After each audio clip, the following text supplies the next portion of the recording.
तो बच्चों आज की क्लास में हम लोग स्टार्ट करेंगे आपकी एनसीईआरटी का last chapter that is probability that is chapter number 15। ठीक है, तो अब हम इसको करेंगे। तो बच्चों देखो, प्रोबेबिलिटी में आपको मैं एक चीज समझाता हूँ एक्चुअल में प्रोबेबिलिटी का मीनिंग क्या होता है। ठीक है, हम डे टू डे लाइफ में आप देखोगे हर एक चीज की ना एक्चुअली किसी भी इवेंट के अकर होने का चांस होता है, राइट? कि इसका इतना चांस है आज ऐसा होगा। जैसे अभी आईपीएल के मैचेस चल रहे हैं, तो क्या कहते हैं, किसी ना किसी टीम की जीतने की प्रोबेबिलिटी ज्यादा आप लोग रखते हो, क्योंकि आपको लगता है उस टीम में बहुत बेटर प्लेयर है और वो अच्छा परफॉर्म करती है। तो लाइक कोई ना कोई प्रोबेबिलिटी रहती है। अगर दोनों टीम्स बराबर की हैं बिल्कुल, तो दोनों की प्रोबेबिलिटी कितनी होगी? 50% एक के चांस होंगे जीतने के, 50% दूसरे के चांस। तो हम जनरल भाषा में प्रोबेबिलिटी और चांस एक ही बात होती है, दोनों हम यही मानते हैं। ठीक है, तो पहली बात तो प्रोबेबिलिटी निकाली कैसे जाती है, पहले उसका एक सिंपल सा फॉर्मूला है। पहले आप लोगों को ये फॉर्मूला लिखना पड़ेगा कि एक्चुअल में प्रोबेबिलिटी हम लोग निकालते कैसे हैं। तो प्रोबेबिलिटी का एक फॉर्मूला है, ये क्या है फॉर्मूला, ये लिख लो। प्रोबेबिलिटी के फॉर्मूले को हम ऐसे लिखते हैं, ये जो पी ऑफ ई है, ई का मतलब है हम जिस इवेंट के बारे में बोल रहे हैं ना कि इसकी प्रोबेबिलिटी क्या होगी होने की, तो ये इवेंट है। कोई भी इवेंट हो सकता है, जैसे हेड या टेल आने का इवेंट, या क्या कहते हैं डाइस पे इवन नंबर आने का इवेंट, कुछ भी हो सकता है। तो प्रोबेबिलिटी ऑफ एन इवेंट, आप इसको डेफिनेशन पता है क्या लिखोगे इसकी, क्या कहते हैं, सॉरी, फॉर्मूला इसका लिखोगे, number of favorable outcomes upon total number of outcomes। कुछ भी कर लो, फॉर्मूला ये चेंज नहीं होने वाला। ठीक है, तो यही रहेगा आपका formula, number of favourable outcomes upon total number of outcomes. अब बात आती है फेवरेबल आउटकम्स का मीनिंग क्या है भाई। यहाँ पे फेवरेबल का मतलब पता है क्या है?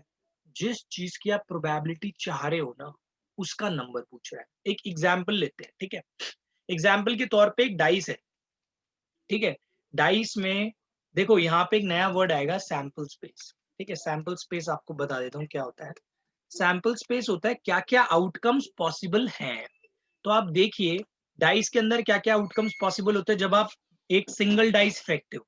सिंगल डाइस अगर आप फेंकते हो ना, तो पॉसिबल आउटकम होते हैं, 1 आ सकता है, 2 आ सकता है, 3 आ सकता है, 4, 5, 6, राइट। तो ये सैंपल स्पेस है। अब आप ये देखिए इसमें टोटल नंबर ऑफ आउटकम्स कितने हैं। टोटल नंबर ऑफ आउटकम्स देखिए यहाँ पे 6 है, राइट।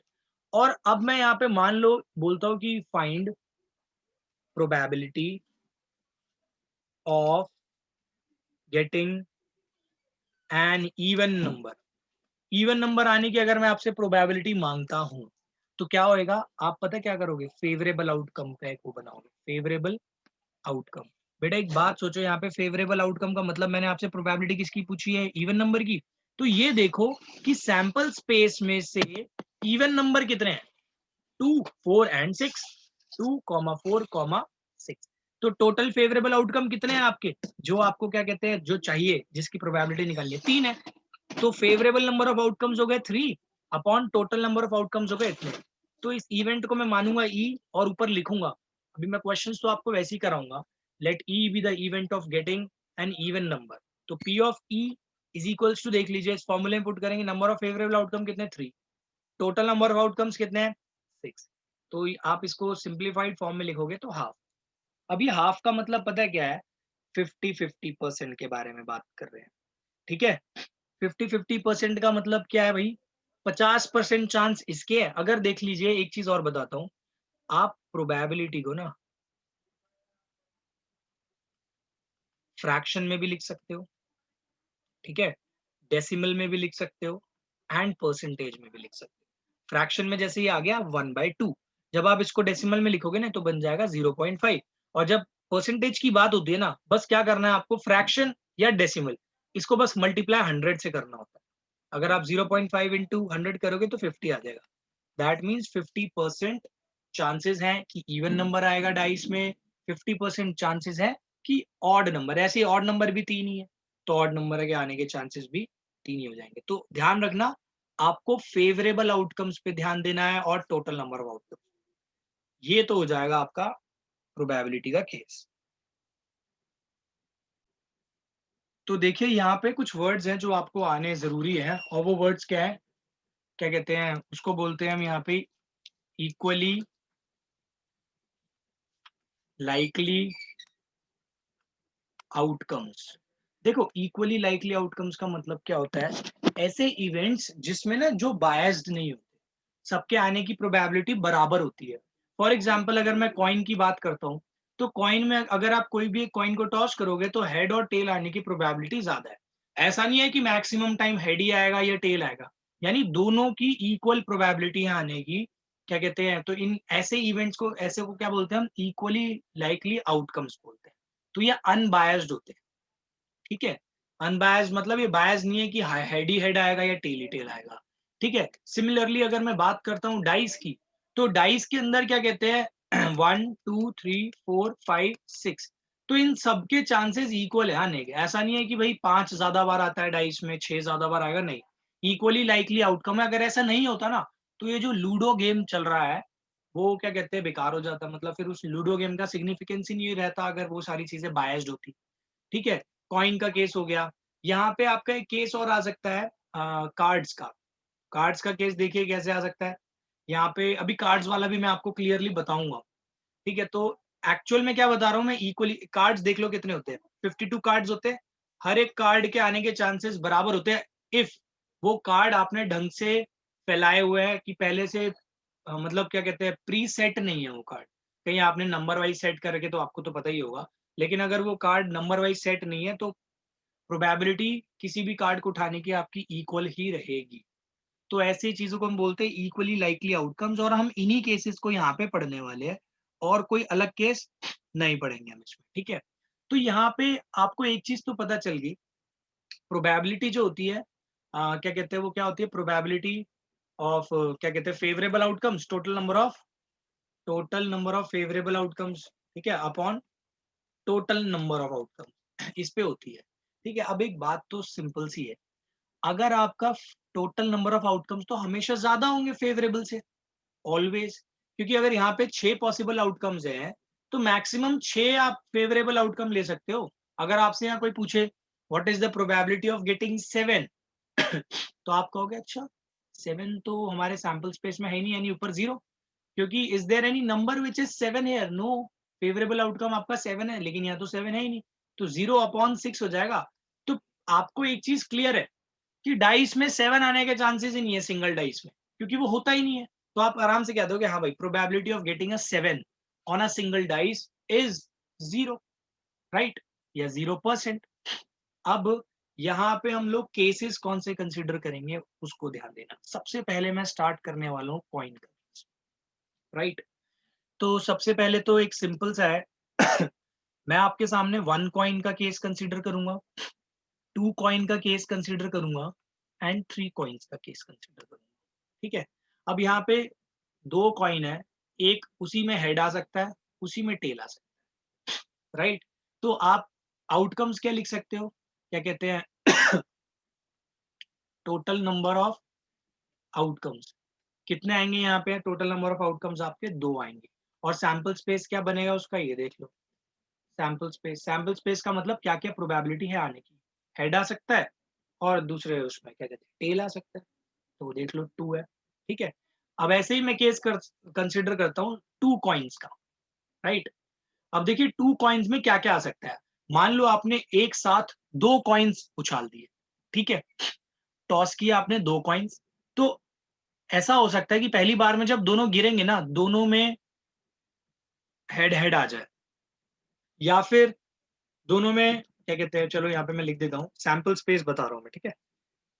सैंपल स्पेस क्या आ सकता है, या तो हेड हेड आ जाए, ओके, या फिर ये भी हो सकता है दोनों में टेल आ जाए साथ में, या ये हो सकता है पहले वाले में हेड आए दूसरे में टेल या फिर पहले में टेल दूसरे में हेड, और कोई भी चीज पॉसिबल नहीं है 2 कॉइन्स के केस में।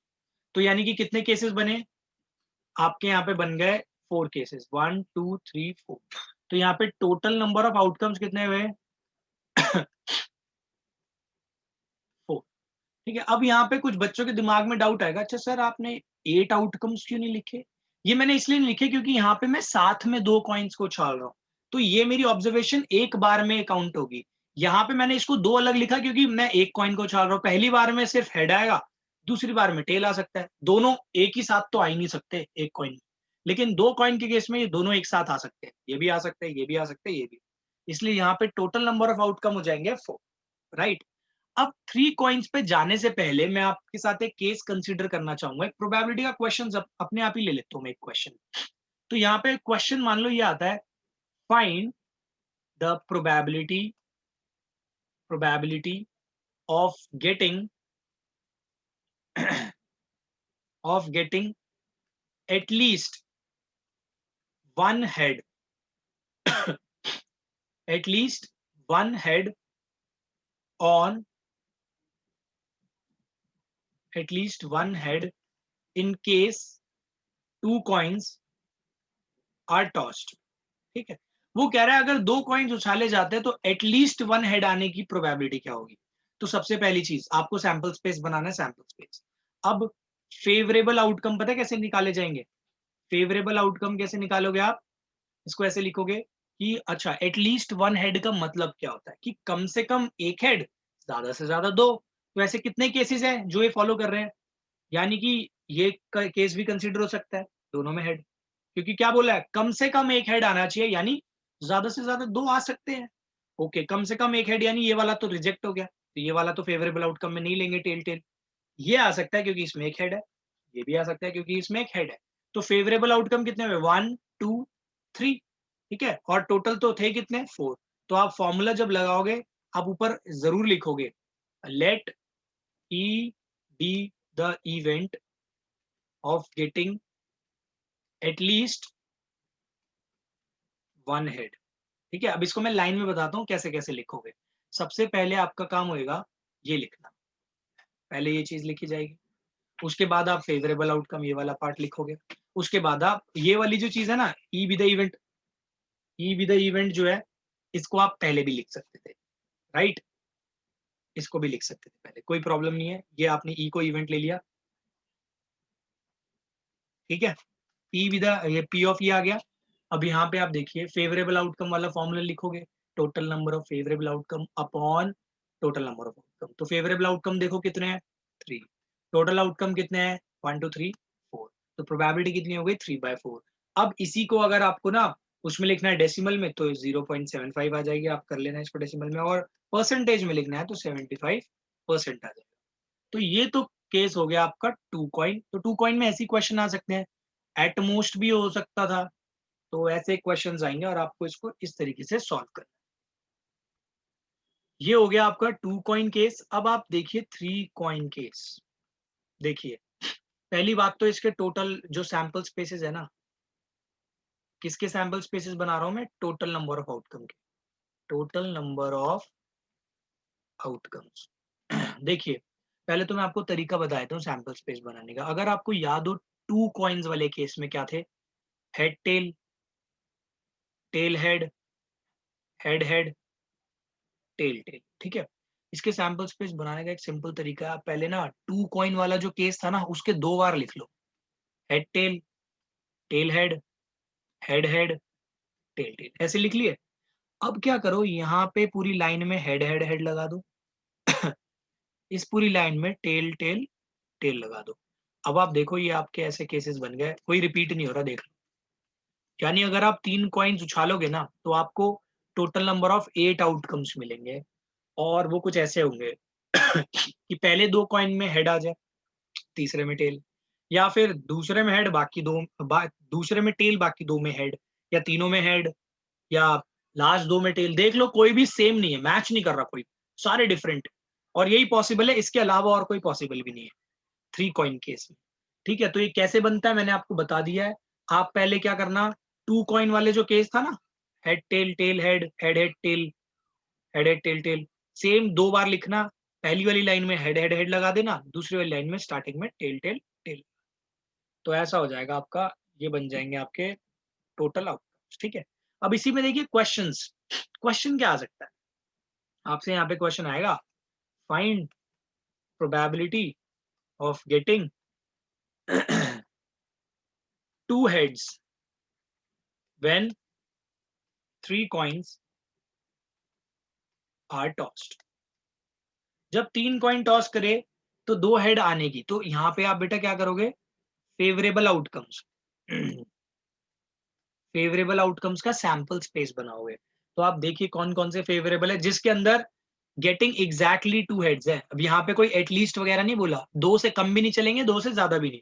तो आप देख रहे हो पहला तो केस ये वाला बन गया, इसमें 2 हेड आ रहे हैं, इसमें भी 2 हेड आ रहे हैं, इसमें 3 आ रहे हैं, लेकिन ये एग्जैक्टली 2 हेड्स कह रहा है, तो ये भी नहीं मानेंगे, इसमें भी नहीं। इसमें 1 हेड है, ये भी नहीं चलेगा, ये भी नहीं चलेगा, ये भी नहीं चलेगा, ये चल रहा है।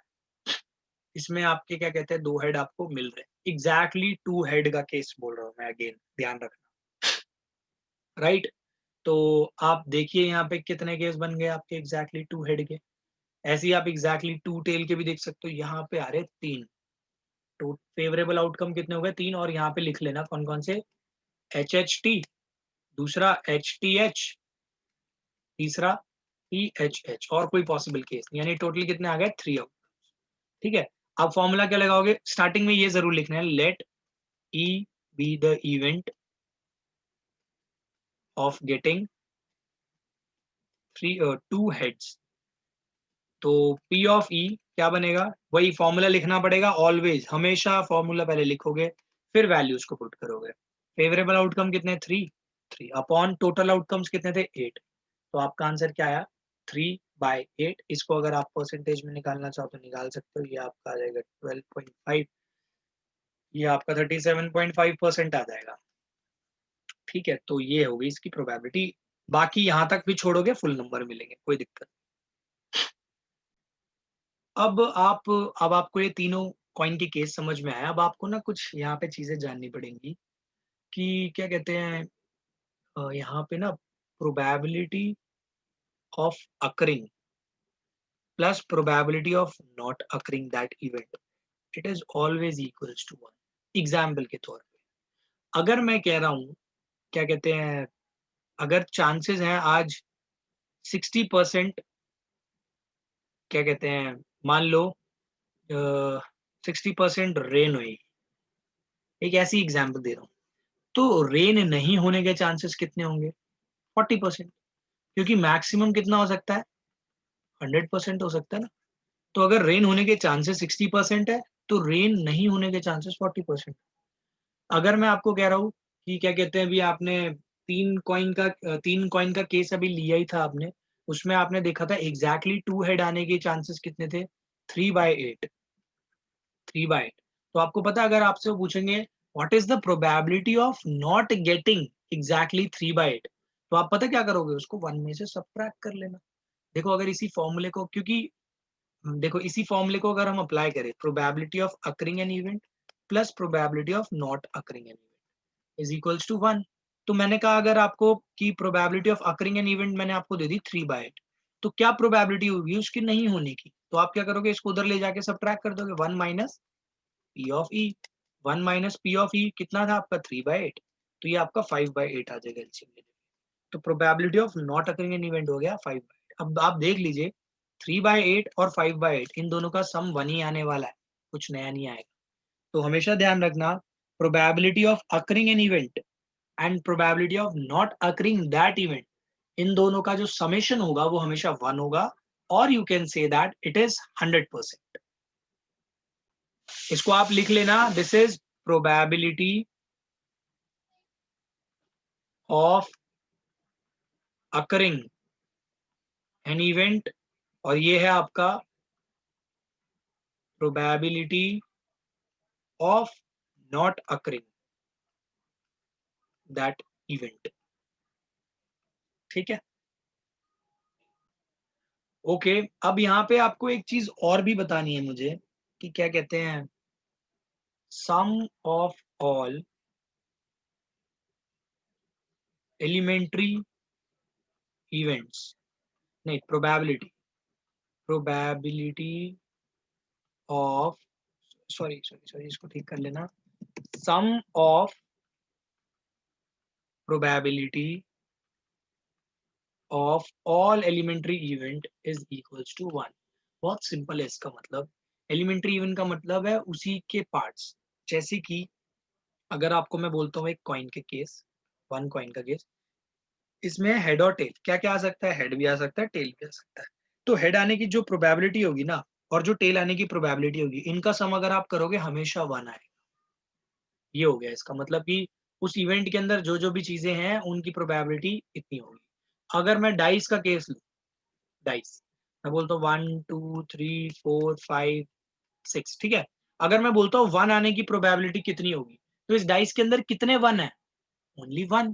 Favourable outcome one, total outcome 6 है, तो यानी 1/6 है चांस। फिर ऐसे ही इस डाइस में टू आने की प्रोबेबिलिटी, टू कितने हैं इस डाइस में? एक ही टू है, तो again one, favourable outcome one, और टोटल आउटकम तो 6 ही रहेंगे। सिमिलरली सारे के सारे जितने भी नंबर्स हैं इन सबकी प्रोबेबिलिटी कितनी रहेगी? 1/6 रहती है हर एक नंबर की आने की प्रोबेबिलिटी। अब आप देखिए, अगर आप इन सारे एलिमेंट्री इवेंट्स का सम करते हो ना बेटा, तो ये हमेशा कितना आएगा? 1 आएगा। 6/6 आ जाएगा, आप देख लेना, ये 1 आएगा। तो कभी भी ऐसे जितने भी क्या कहते हैं इवेंट्स होते हैं, उनका अगर एलिमेंट्री इवेंट्स यानी सिंगल सिंगल इवेंट्स को अगर आप लोगे और उसका सम करोगे, तो हमेशा वो आपका 1 के बराबर आएगा, और यू कैन से दैट 100% आएगा। ओके, यहाँ पे अब कुछ डेफिनेशंस हैं। डेफिनेशन मतलब यहाँ पे ये है कि श्योर इवेंट्स और सर्टेन इवेंट्स, ये क्या होते हैं? सर्टेन, CERTAIN, सर्टेन इवेंट्स, पता है ये ऐसे इवेंट्स होते हैं, events which has 100% of probability to occur। मतलब ऐसे इवेंट जो 100% होंगे ही होंगे, उनको हम क्या बोलते हैं भाई? उनको बोलते हैं श्योर इवेंट्स, कि ये होना ही होना है।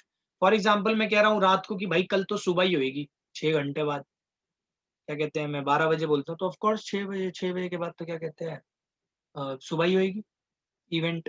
तो ये क्या कहते हैं, ये श्योर श्योर बात कर दी मैंने आपसे, ठीक है। इसके बाद दूसरा आता है इम्पॉसिबल इवेंट। इम्पॉसिबल इवेंट, ये क्या है? Event which has 0% of probability to occur। अब ये ऐसे इवेंट हो गए जो जिसकी कोई प्रोबेबिलिटी ही नहीं है होने की, ठीक है।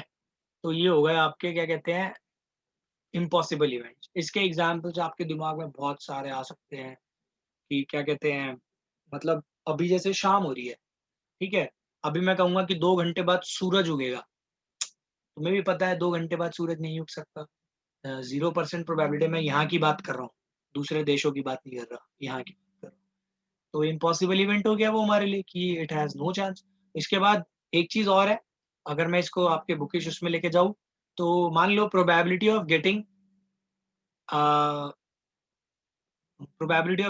8 ऑन अ डाइस, 0। चांस ही नहीं है एक डाइस के अंदर 8 आ जाए, क्या कहते हैं, तो इसलिए उसकी प्रोबेबिलिटी कितनी होगी? 0। इम्पॉसिबल इवेंट हो गया, राइट। और मैं ये कह दूं आपसे कि क्या कहते हैं, what is the probability of getting a number from 1 to 6 in a dice. मैंने अब आपसे किसकी प्रोबेबिलिटी मांगी? 1 से लेके 6 तक, कोई भी नंबर आ जाए, इसकी प्रोबेबिलिटी क्या है? उसकी बेटा 100% होगी। क्योंकि यहाँ पे मैंने आपको बोला कोई भी नंबर आए, जब भी आप डाइस फेंकोगे भाई कोई ना कोई नंबर तो आएगा ही, अनलेस एंड अनटिल वो डाई तुम क्या कहते हैं घुमा दो तो बात अलग है, खोए ना वो डाइस। बाकी क्या कहते हैं हमेशा ऐसा आएगा ही आएगा। तो ये हो गया आपके sure events and impossible events. अब आप बुक का एक क्वेश्चन देखिए, इस क्वेश्चन को मैं पूरे प्रॉपर तरीके से आपको करा रहा हूँ। लिखना कैसे है किसी भी क्वेश्चन को, उसका आंसर कैसे लिखना है देखना। एग्जाम्पल नंबर 3 देखिए आप अपने बुक का, that is on page number 299। Example 3, suppose we throw a die once. अच्छा एक चीज और है, अगर एक डाई फेंकते हैं ना तो उसको डाई मतलब एक ये जो फेंकेंगे उसको डाई बोलते हैं। मोर देन वन होता है ना, मोर देन वन, तो उसको डाइस बोल दिया जाता है, ठीक है, 2 डाइस जैसे। तो ये सिंगुलर है और ये प्लूरल है, तो फर्क समझ जाना।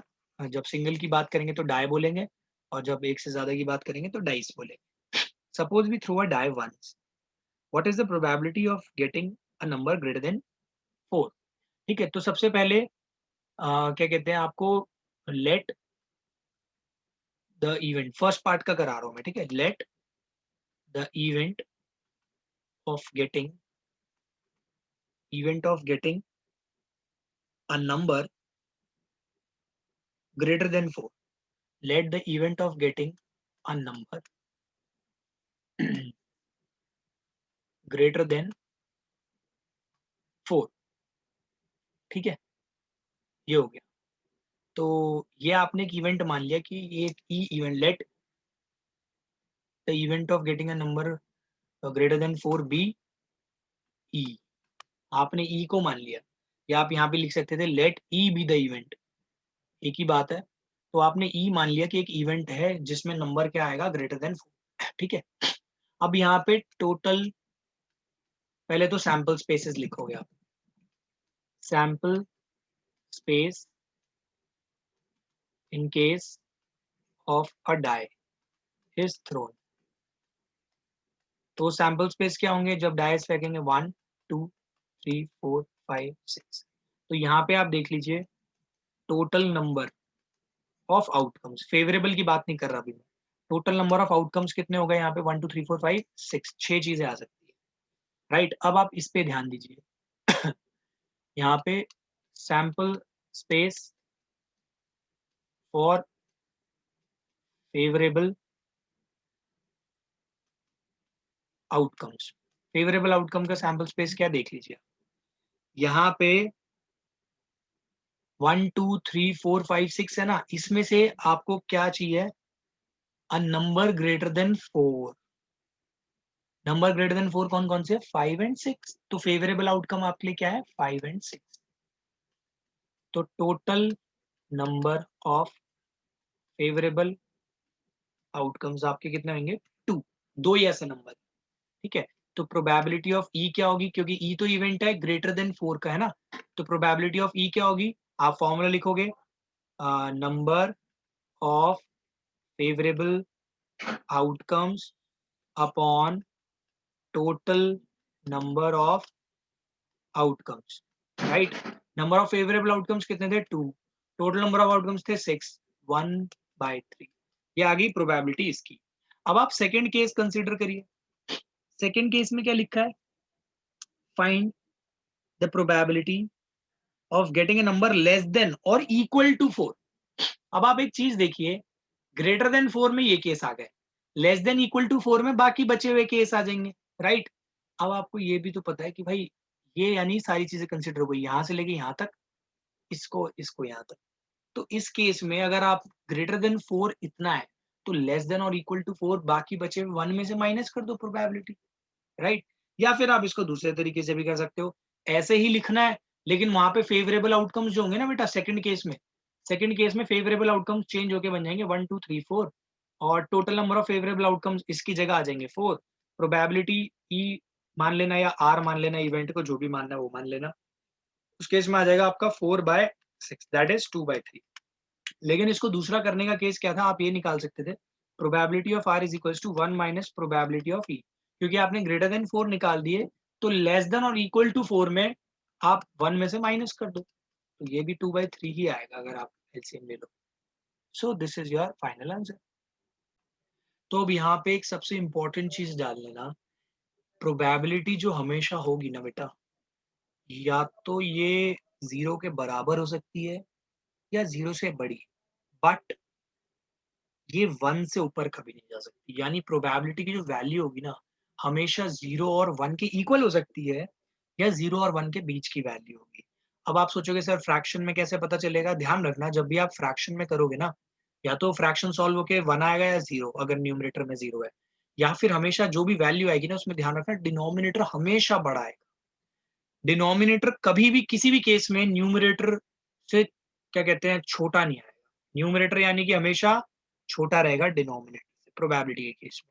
इसी चीज को अगर आप परसेंटेजेस में लिखते हो ना तो परसेंटेज में ये लिख सकते हो 0% से बड़ी होगी किसी भी इवेंट की प्रोबेबिलिटी, और 100% से कम या फिर मैक्सिमम 100%। कभी आपने एग्जाम में किसी को देखा नहीं होगा 100% से ऊपर ज्यादा मार्क्स लाते हुए, ऑल्दो वो एवरेज वाला सीन है, it is not about probability, but 100% से ऊपर किसी भी चीज की होने के चांस नहीं। अगर 100% है यानी कि श्योर इवेंट है। अब कोई चीज श्योर है तो उसको और कितना श्योर कर सकते हो आप, नॉट मोर देन 100%। ये हो गया।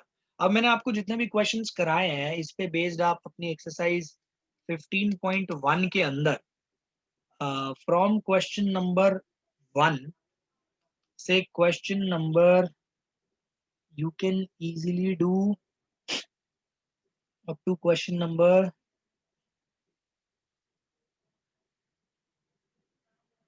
12, 13 13 तक कर सकते हो, और भी ज्यादा कर ही सकते हो ऑफ कोर्स, बट 13 तक, बिकॉज मैंने आपको अभी कोई 2 डाइस वाला नहीं सिखाया क्वेश्चन, एंड मैंने आपको अभी कार्ड्स के बारे में नहीं बताया, जो कि मैं नेक्स्ट वीडियो में कवर करूँ। तो अभी आप 15.1 के अंदर क्वेश्चन नंबर 1 से 13 आप अटेम्प्ट करिए, फिर बताइए। तो बच्चों आज की क्लास में सिर्फ इतना ही। अगर आपको वीडियो अच्छी लगी हो please share it with your friends, hit the like button, also hit the bell icon. अगर आप चैनल पर नए हो तो प्लीज हमारे चैनल को सब्सक्राइब करो। You can also follow us on Facebook and Instagram, link will be shared in the description. मिलते हैं नेक्स्ट वीडियो में, तब तक के लिए thanks for watching yogic classes.